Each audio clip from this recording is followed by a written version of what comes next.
Baik, assalamualaikum warahmatullahi wabarakatuh. Waalaikumsalam warahmatullahi wabarakatuh. Alhamdulillahirrahmanirrahim. Wassalatu wassalamu ala asyrofil anbiya'i wal mursalin sayyidina Muhammadin wa ala alihi washabihi ajma'in. Amma ba'du. Baik, anak-anak, di siang hari ini kita masih bertemu dengan keadaan saya kalian dan juga seiring dengan doa, marilah kita sebelum pembelajaran tadi kita mulai, karena bagian kita berdoa terlebih dahulu. Yang minta ada perwakilan dari Mas Yusuf untuk memimpin doanya. Silakan memimpin doanya. Sebelum kita belajar tentang kali ini kita membaca dahulu doa mulai. Doa selesai. Terima kasih. Baik, anak-anakku, di sini kita akan belajar materi terkait dengan ekonomi pariwisata. Jadi sebelum mempelajari terkait dengan materi ekonomi pariwisata, saya akan absen terlebih dahulu buat anak di sini.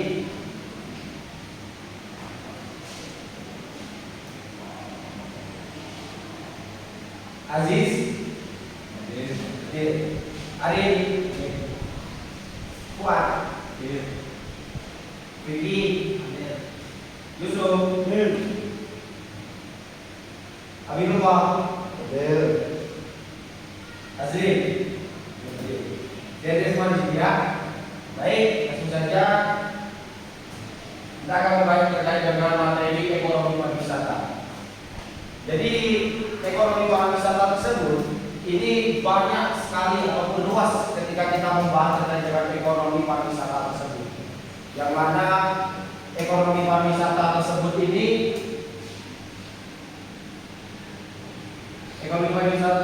luas yang berada di Indonesia terlebih dahulu.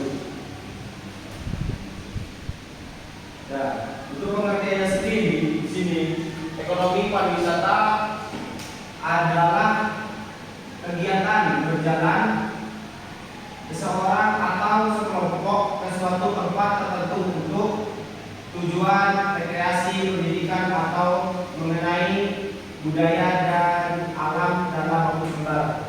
Jadi untuk pengertian pariwisata tersebut di sini bukan hanya kita itu rekreasi atau berhiburan di sana, tidak, melainkan kita mengetahui di sana budaya-budaya ataupun pendidikan-pendidikan.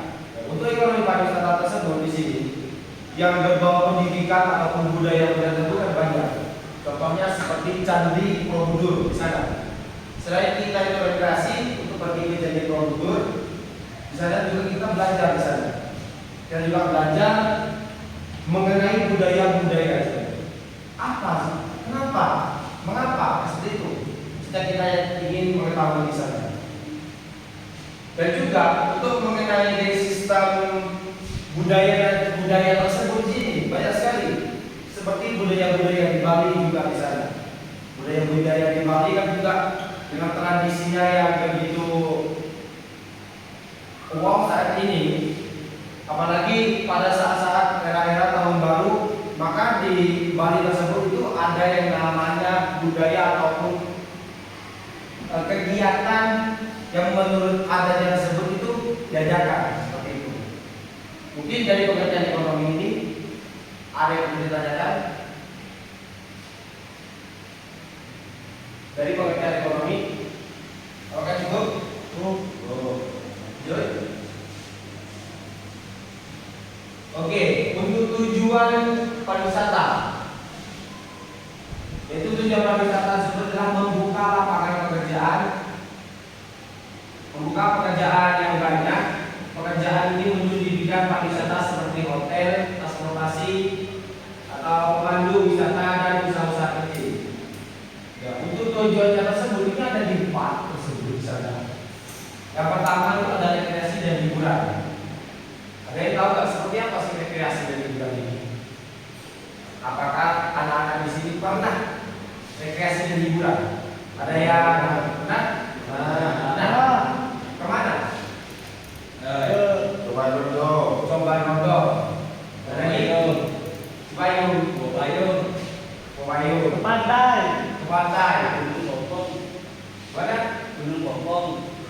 Bokong. Nah, untuk Gunung Bokong tersebut itu adalah masuk kepada budaya-budaya alam. Dan selanjutnya itu adalah menambah pengetahuan. Jadi kita pergi ke suatu tempat wisata, bukan hanya kita itu foto-foto atau mengira hiburan, tidak, melainkan kita menambah pengetahuan dari hal sebelumnya yang tidak kita ketahui, hanya kita ketahui. Ya, maka muncul dari situ ketertarikan tersebut. Kok bisa ya ramai ya di wisata pantai selatan, pantai Muda gitu ya? Kok bisa di Bromo itu ramai kebanyakan? Kenapa? Padahal kan dengan alamnya sendiri sama dengan yang lain. Yang menjadi daya tariknya para wisatawan ini ada apa? Kok banyak wisatawan asing itu pergi ke Bromo? Maka dengan jawabannya tersebut kita akan menambah atau mengetahui di sana. Itu di poin kedua. Jadi poin ketiga itu meningkatkan kesejahteraan masyarakat. Jadi masyarakatnya itu kok ramah, kok gampang akrab di sana. Maka dengan hal tersebut, para wisatawan asing itu pergi ke suatu tempat tersebut itu bikin nyaman. Maka perginya satu kali dia akan kembali berulang-ulang kali. Karena ada ketertarikan dari kesejahteraan masyarakatnya. Jadi poin keempat itu memperkenalkan budaya daerah. Ada yang tahu nggak budaya daerah Bali apa? Beca. Apa? Beca. Tari beca. Tari beca. Ada juga per. Ada lagi budaya-budaya Bali. Bapaknya tari-tari tradisionalnya di Bali itu kan. Itu. Dan untuk budaya-budaya di Malang sendiri, ada yang tahu? Ayo. Panjenengan. Panjenengan. Budaya juga. Itu menjadikan satu budaya di Malang, sama di Malang Kuwate. Gitu. Sampai tujuan pariwisata ada yang perlu ditanyakan? Cukup. Nanti Bapak akan membagikan kelompok 3 kelompok, yang mana di kelompok tersebut itu sedang kita ajarkan. Itu kita selesai ya di masa itu. Itu mana? Oke, kita lanjut jenis-jenis pariwisata. Nah, ini sudah muncul di beberapa poin. Yang pertama itu pariwisata alam. Ada yang tahu pariwisata alam ya? Seperti apa? Contohnya pariwisata alam.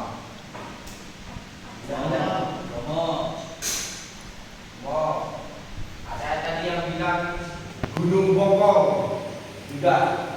Itu masuk kepada pariwisata alam. Misalnya pariwisata alam. Jadi banyak untuk kita mengetahui pariwisata yang alam ini tersebut. Apakah pantai itu masuk kepada pariwisata alam? Yes. Apakah Gunung Bromo itu masuk ke wisata alam? Yes. Sudah. Jadi banyak sekali pariwisata alam sendiri ini yang kita ketahui di sini. Terus selanjutnya untuk pariwisata budaya. Ada tahu? Contohnya pariwisata budaya Candi Borobudur, ada lagi di Candi Prambanan. Terus di Bali itu para patung-patung itu apakah itu masuk kepada pariwisata budaya? Maka di Indonesia tersebut ini luas sekali untuk kita membahas terkait dengan jenis-jenis pariwisata. Terus yang ketiga adalah pariwisata ziarah. Seperti apa? Wali Songo. Yang lagi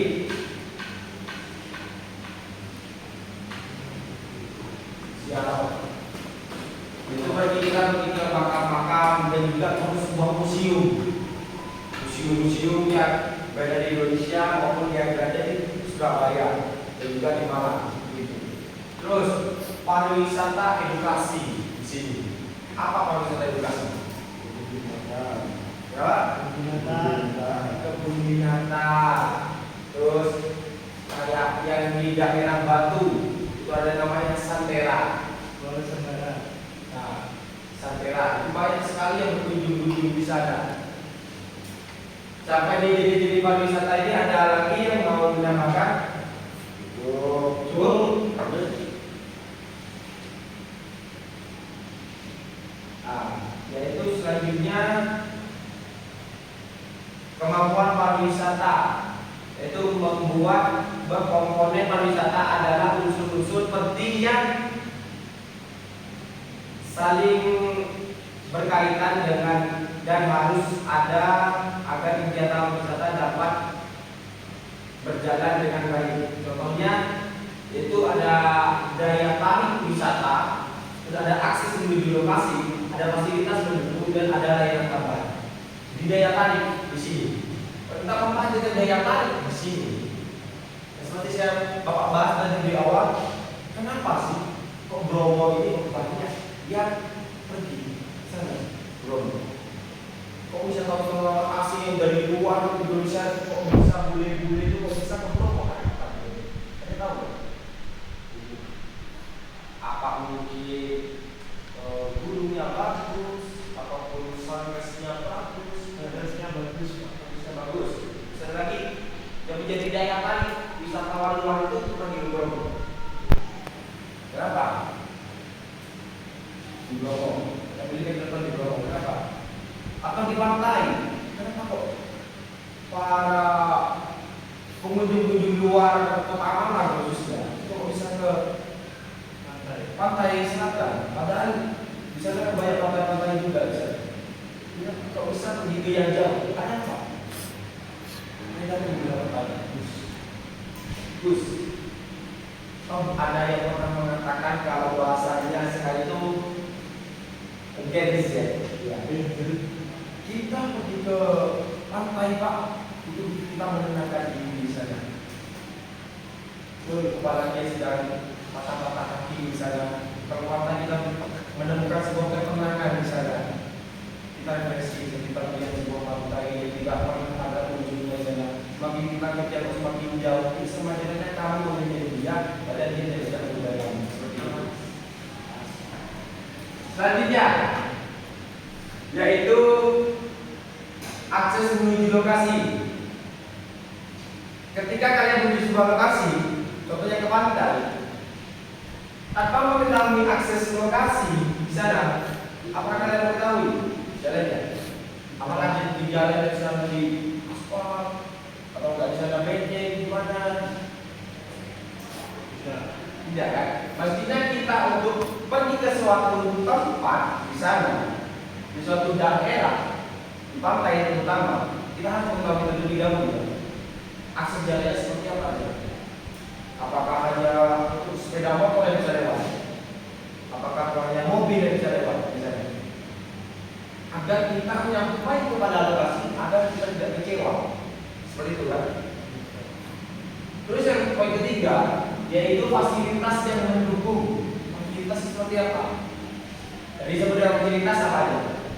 Kalau di wisata, toilet, soma, terus warung itu kan banyak kayak tempat duduk, bisa dapur, bisa kita melihat pemandangan seperti itu. Yang mendukung agar apa? Agar kenyamanan para wisata itu tersebut berasa di sana, agar tidak mengecewakan lagi mereka akan datang ke tempat pantai lagi seperti itu. Karena dengan fasilitasnya yang mendukung, maka dengan pengunjung yang akan ke sana lagi ke tempat tersebut wisata, maka tidak akan pernah kecewa, akan tertarik terus. Ini adalah berkaitan dengan daya tarik wisata. Terus yang keempat, layanan tambahan. Siapa layanan tambahan?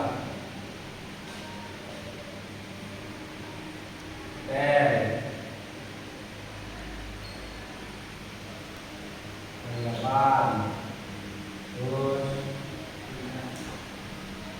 jasa motor.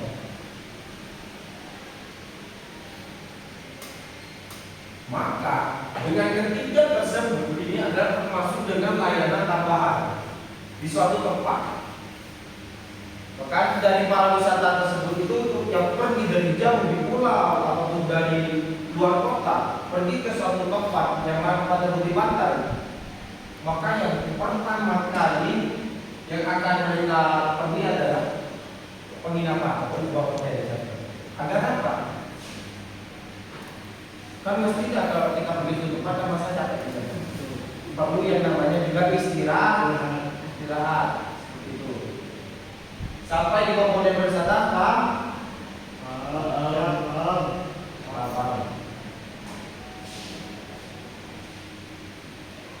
Oke, sini untuk contoh-contoh pariwisata tersebut. Sini kan banyak contoh-contoh pariwisata. Ada Bali, jarang. Contohnya seperti ini. Indonesia is the most beautiful land in the universe. Bali, The land where we Bali. grew up, the nation where we grew up. So many couples have been together in peace, fulfilling timeless treasures, with an abundance of natural wealth. Indonesia is not just wonderful. Indonesia is a wonderland.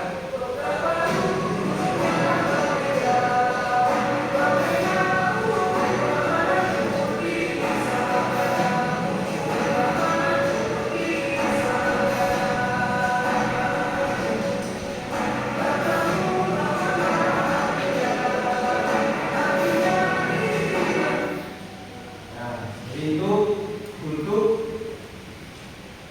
budaya ataupun wisata Indonesia yang di Bali. Dan juga ada juga di sana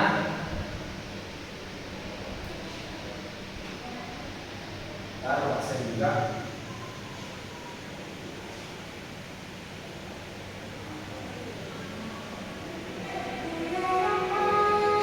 Ini adalah salah satu wisata pariwisata Indonesia yaitu Danau Toba dari Sumatera Utara.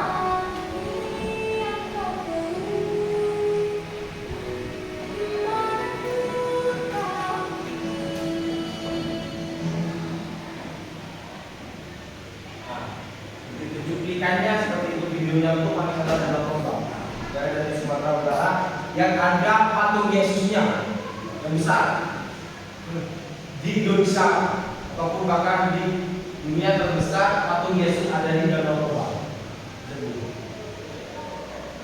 Pengen tahu seperti apa? Kita ke sana. Ya Pak. Dan terakhir itu bisa pariwisata Indonesia. Candi Borobudur.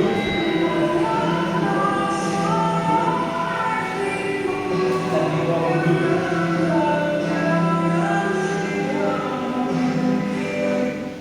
Nah, jadi itu. Jadi Borobudur. Ya.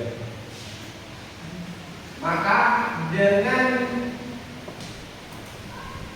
hal tersebut, Bali yang tadi sudah diketikkan videonya, bukan hanya kita melihat dengan keindahan alamnya saja, ataupun keindahan pantainya tidak, ya kan kita mengetahui budaya-budayanya di Bali seperti apa, ataupun tradisi-tradisinya seperti apa, kayak tani itu termasuk budaya. Dan untuk di Jogja sendiri, bukan di Candi Borobudur, itu bukan hanya kita untuk belajar saja, tidak. Mereka kita juga sedang mengetahui budaya-budayanya, sejarahnya dari Borobudur ini seperti apa. Dan terakhir itu ada Danau Toba atau wisata alam yang sangat bagus di sana. Wisata. Dengan materi tersebut perekonomian, ekonomi wisata, maka di sini Bapak akan membentuk sebuah kelompok. Di sana ada 3 kelompok di sana. Di sini kan ada 1, 2, 3, 4, 5, 6, 7. Sini. Apa Bapak mau duduk sendiri, apa kalian yang dudukkan sendiri? Duduk sendiri. Duduk sendiri. Silakan. Duduk sendiri. Mas Ari sama siapa? Duduk. Terus Mas Ajis, Bapak. Terus Mas Yusuf, Pak Vicky, ada lagi ke Pak Vicky, itu ya, pasang di bawah. Baik. Tugasnya perlu dicatat, di kelompok 1 itu adalah dengan cuplikan video tadi Candi Borobudur. Paham kan? Candi Borobudur.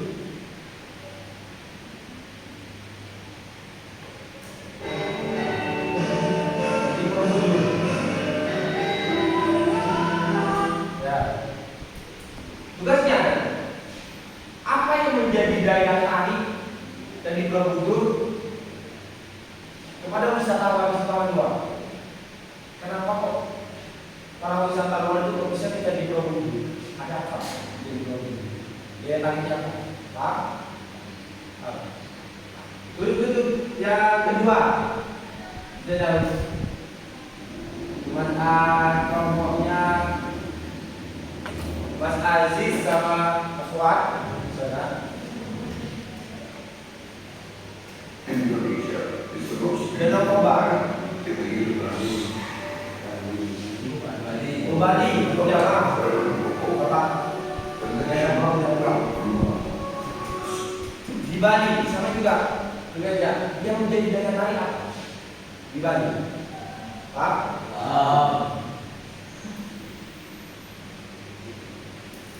Terus yang ketiga untuk kelompok 3 itu Mas Yusuf, Mas Vicky sama Mas Abdullah.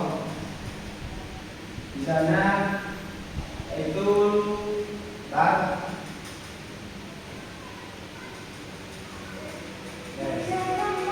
Darah Bapak sebutnya sampai juga yang jadi daya tarik loh. Kok orang sampai sekarang pengen kita ada apa di dalam obat tersebut? Itu Pak. Bapak kasih waktu 1 menit mulai dari sekarang.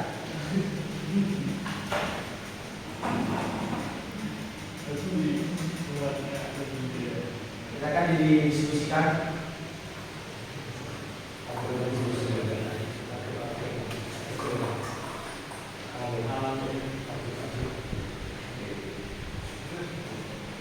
Siap? Nomor 1 udah siap? Udah siap belum? Pak, izin bertanya Pak. Siap. Soalnya satu-satu perwakilan dari kelompok aja. Perwakilan saja. Ya Pak, makasih. Sama-sama. Ada yang pernah ke Danau Toba? Belum Pak. Belum, sama Pak. Insya Allah rencanakan Pak. Ini jangan ke sana Pak. Udah, ikut. Oke, di nomor 1 silakan jawab. Apa yang menjadi silakan berdiri. Apa yang menjadi daya tarik? Yang saya jelaskan tentang daya tarik dari Candi Borobudur. Oke, siap. Yang pertama itu dari sejarahnya kan Candi Borobudur itu rekodnya dulu kan bisa membuatnya itu Candi itu sehari semalam itu. Jadi saya pernah membuat daya tarik dari luar negeri. Kok bisa ya dari Indonesia kok bisa sampai 1000 candi dalam satu malam gitu. Terus yang kedua itu arsitek dan kan pada zaman dulu kan sejarah dari arsiteknya dan beberapa bagus itu ya arsiteknya itu bagus. Terus yang selanjutnya itu nilai sejarah yang tinggi itu dibangun pada abad ke-8 oleh dinasti Sailendra. Itu betul-betul jadi bukti kejayaan peradaban Nusantara kuno dan juga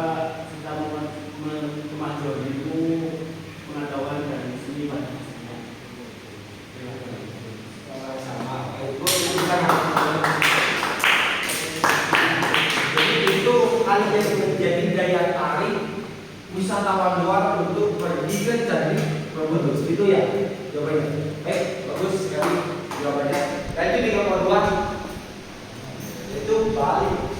Bali. Silakan. Menyebabkan daerah lain yang pertama pasti pilihan alatnya. Yang kedua kuliner, yaitu ayam utuh.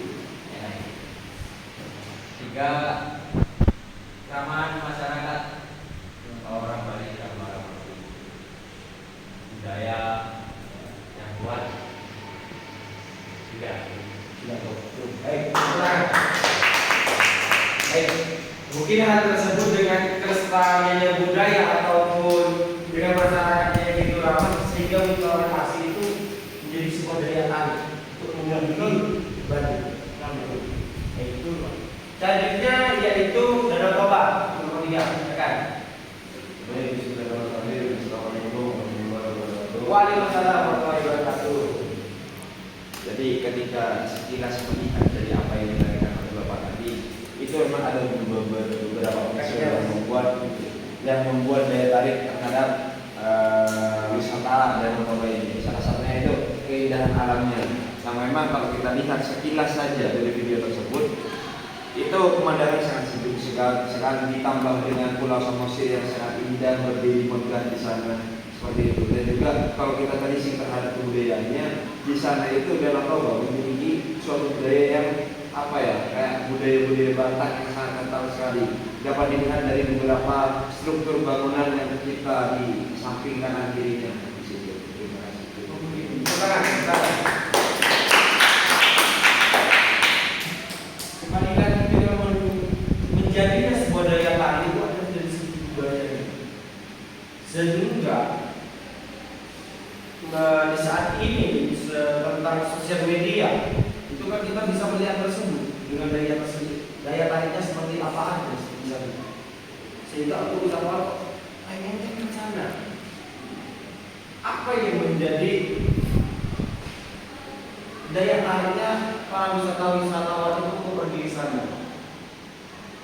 Maka dari situ terjun ataupun terciptanya adalah materi tentang ekonomi pariwisata. Mungkin dari materi seperti ini ada pertanyaan sebelum Bapak simpulkan? Ada cukup. Oke. Kesimpulan di sini ataupun Bapak kasih tugas kalian untuk kerjain di rumah. Tugasnya adalah tetap sama berkelompok mencari wisatawan selain dari ketiga ini yaitu Bali, Danau Toba dan Candi Borobudur. Mencari setiap kelompok itu mencari 2 wisatawan, begitu alam, ziarah, atau ini lainnya dengan penjelasannya yaitu daya tariknya. Oke, Pak? Ya, paham Pak. Oh itu? Baik Pak. Ya. Maka dengan mata kuliah pada hari ini pembelajaran kita yaitu tentang ekonomi pariwisata. Jadi Bapak menyimpulkan bahwasanya budaya-budaya ataupun pariwisata di Indonesia ini kita memiliki banyak sekali wisatawan yang cukup indah dari segi budaya, dari segi alamnya, maupun dari segi sejarah yang pendidikannya. Maka dari situ kita sebagai warga NKRI Indonesia harus bangga terhadap negara kesatuan Republik Indonesia tersebut. NKRI. Maka dari situ Bapak cukupkan dengan perkuliahan di hari ini. Kurang lebihnya mohon maaf di sini karena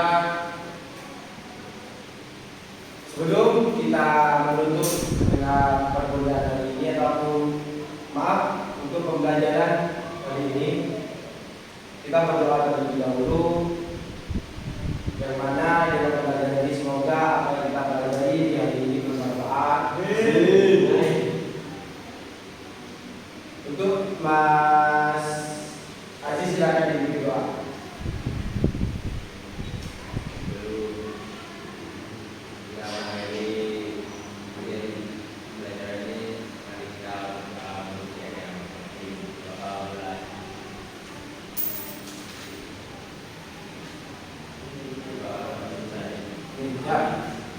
akhirnya mohon maaf tidak selalu mustaqim. Wallahu muwaffiq ila aqwamit thoriq. Wassalamualaikum warahmatullahi wabarakatuh. Selamat siang. Waalaikumsalam warahmatullahi wabarakatuh.